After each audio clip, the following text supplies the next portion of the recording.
लोकतंत्र में पक्षपातपूर्ण मीडिया की भूमिका, उसके खतरे और सोशल मीडिया की राजनीतिक भूमिका। आगे बढ़ते हैं। दूसरा प्रश्न स्क्रीन पे आपके सामने है।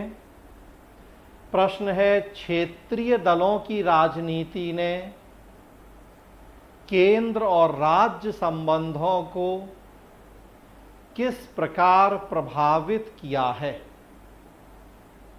इससे राष्ट्रवाद मजबूत हुआ है या कमजोर हुआ है? विचार दें। विशेषकर बिहार राज्य के संदर्भ में चर्चा करें।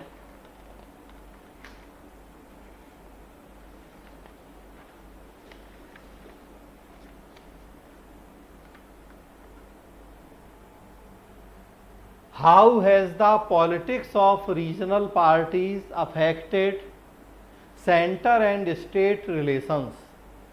Has it strengthened nationalism or weakened it?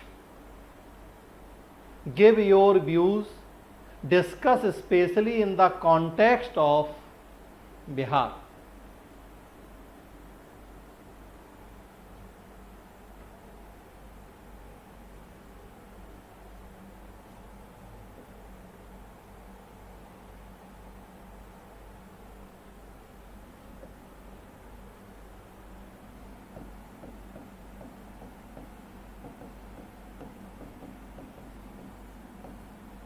तो क्वेश्चन नंबर 2, क्षेत्रीय दलों की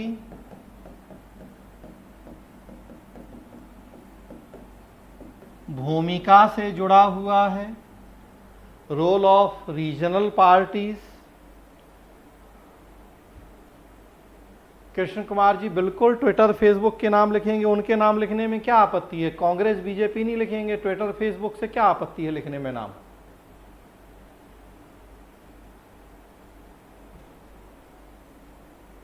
तो क्षेत्रीय दलों की भूमिका की बात करनी है हमें, और ये भूमिका केंद्र राज्य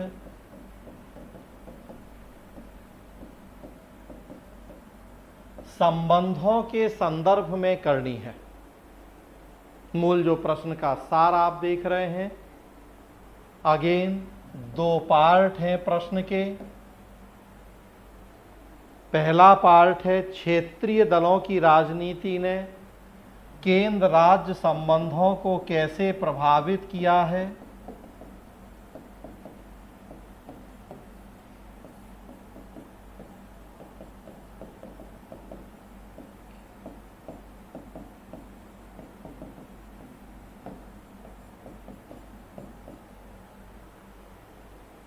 और फिर दूसरा पार्ट है कि इससे राष्ट्रवाद मजबूत हुआ है या कमजोर, तो मतलब उसी से प्रभाव से ही जुड़ा हुआ है।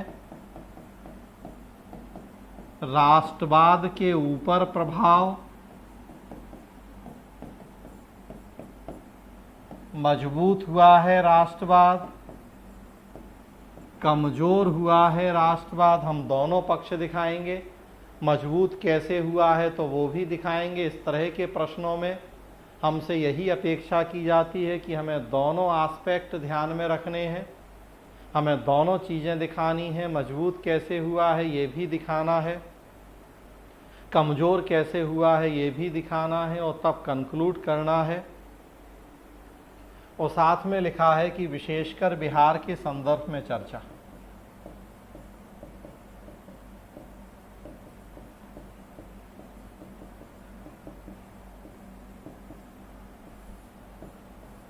तो ये देखिए आप, प्रश्न के जो सारे महत्वपूर्ण मुद्दे या कीवर्ड हैं, क्षेत्रीय दलों की राजनीति, केंद्र संबंधों पर प्रभाव, राष्ट्रवाद पर प्रभाव, और थोड़ा सा special discussion in respect of Bihar state. तो आप 2 तरह से आंसर शुरू कर सकते हैं, या आप संघात्मक शासन व्यवस्था की चर्चा करें, उसमें केंद्र राज्य संबंधों का उल्लेख करें और फिर भारत में राजनीतिक दलों की भूमिका की चर्चा और स्पेशली उसमें फिर क्षेत्रीय दलों की भूमिका।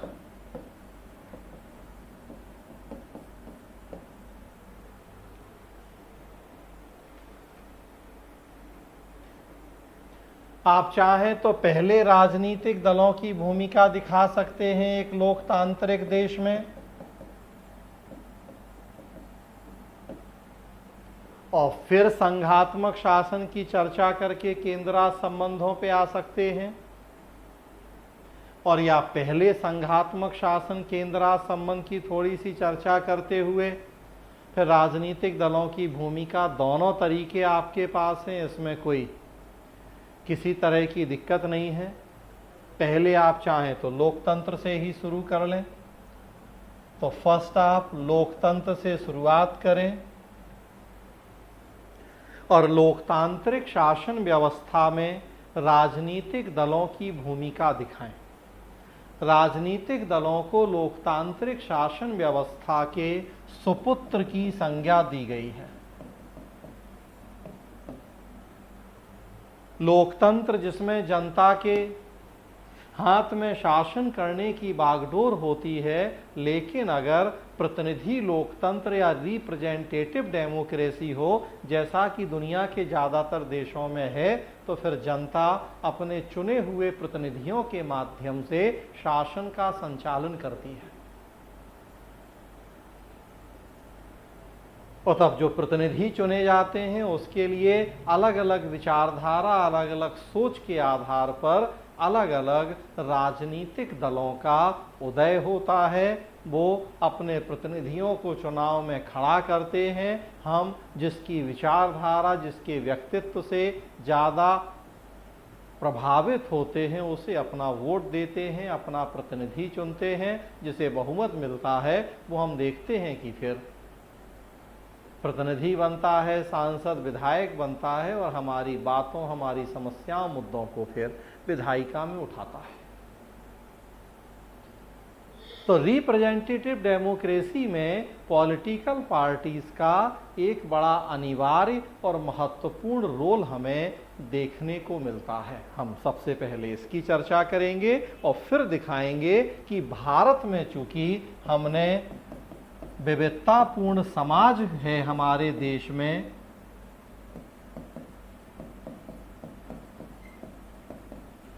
तो उन विविधताओं को ध्यान में रखते हुए हमने मल्टी पार्टी सिस्टम या बहुदलीय राजनीतिक व्यवस्था को अपनाया है। इंडियन पॉलिटिकल कल्चर की एक बहुत महत्वपूर्ण विशेषता ये है कि हमारे देश में मल्टी पार्टी डेमोक्रेसी अपनाई गई है। ब्रिटेन, अमेरिका जैसे टू पार्टी पॉलिटिकल कल्चर को हमने अडॉप्ट नहीं किया है अपने देश में, और उसके पीछे कारण है कि जितना डाइवर्सिटी या विविधताएं हमारे देश में है, हमें डाउट था कि एक या दो राजनीतिक दल इतने बड़े देश की धर्म, जाति, क्षेत्र, भाषा, लिंग के आधार पर जितनी सारी विविधताएं हैं उनको सही तरीके से एड्रेस कर भी पाएंगे या नहीं कर पाएंगे। तो इसलिए हमने टू पार्टी नहीं बल्कि मल्टी पार्टी सिस्टम को अपनाया है। आप चाहें तो जो संवैधानिक व्यवस्था है थोड़ा सा उसकी चर्चा कर सकते हैं।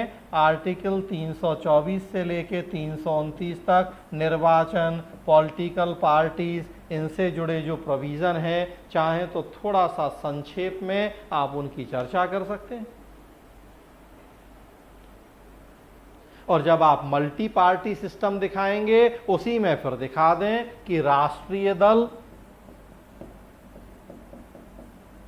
कितने हैं, क्या भूमिका है, और मुख्यतः हमें मतलब होगा क्षेत्रीय दलों की भूमिका से। तो बस हम इस पे आ जाएं। तो हम जो भी आंसर लिखते हैं उसमें कंटिन्यूटी ब्रेक नहीं होनी चाहिए, एक के बाद एक ऐसा लगना चाहिए कि हाँ पिछली चीज़ें आगे वाली चीज़ों से कैसे जुड़ी हुई हैं और एक डेवलपमेंटल फॉर्म में हमारा आंसर बड़ा स्मूथली आगे बढ़ता जा रहा है। लोकतंत्र में राजनीतिक दलों की भूमिका दिखा दी, भारत की विविधताओं की चर्चा करते हुए यहाँ बहुदलीय व्यवस्था दिखा दी, संवैधानिक प्रावधानों की चर्चा कर ली और फिर उस बहुदलीय व्यवस्था में जो राष्ट्रीय दल हैं, जो क्षेत्रीय दल हैं, बस आ गए हम उन पे। मेनली हमें अब डिस्कस करना है क्षेत्रीय दलों की भूमिका, ना कि राजनीतिक दलों की ना कि राष्ट्रीय दलों की भूमिका। तो अब हम अगला काम करेंगे कि क्षेत्रीय दलों की भूमिका, उनका प्रभाव क्या है, उसकी चर्चा कर लें। और ये चर्चा भी हमें दो मूल मुद्दों को ध्यान में रखते हुए करनी है, एक सेंटर स्टेट रिलेशन और दूसरा नेशनलिज्म या राष्ट्रवाद। और कहीं ना कहीं ये दोनों मुद्दे भी एक दूसरे से आपस में जुड़े हुए हैं। थोड़ा सा बिहार के एग्जाम्पल लेते हुए चर्चा कर लेंगे। बिहार में भी आप देखें तो राष्ट्रीय पार्टियों के अलावा क्षेत्रीय दलों की भूमिका महत्वपूर्ण है, स्पेशली आरजेडी और जेडीयू, और भी जो कई सारी पार्टियां हैं। लेकिन बीजेपी और कांग्रेस के अलावा आप देखें तो दो प्रमुख जो क्षेत्रीय राजनीतिक दल हैं बिहार में, आरजेडी है, राष्ट्रीय जनता दल है, और जेडीयू है, जिसकी वर्तमान समय में सरकार है, जेडीयू प्लस बीजेपी गठबंधन सरकार। तो अब हमें केंद्र राज्य संबंधों के ऊपर प्रभाव दिखाना है, गठबंधन सरकार से भी हमें जोड़ना है इस पूरे मुद्दे को। इस तरह के प्रश्न जब तक हम उदाहरण नहीं लेंगे तब तक बेहतर आंसर इनका हम नहीं लिख पाएंगे। तो हमें चर्चा करनी है केंद्र के पीछे के उदाहरण लेते हुए कि कैसे केंद्र में 1996 से गठबंधन सरकारों का दौर शुरू हुआ है हमारे देश में, और उस गठबंधन सरकारों में क्षेत्रीय राजनीतिक दलों की भूमिका रही है। स्वाभाविक सी बात है बिहार के क्षेत्रीय दलों की भूमिका भी रही है। 1999 से 2004 एनडीए की सरकार थी तो जेडीयू उस एनडीए का घटक था। 2004 से 2014 तक यूपीए की सरकार रही तो फिर उसमें देखिए कि राष्ट्रीय जनता दल या जब जो, तो अब आपको दिखाना है कि कैसे उन क्षेत्रीय राजनीतिक दलों की भूमिका रही है केंद्र की गठबंधन सरकार में।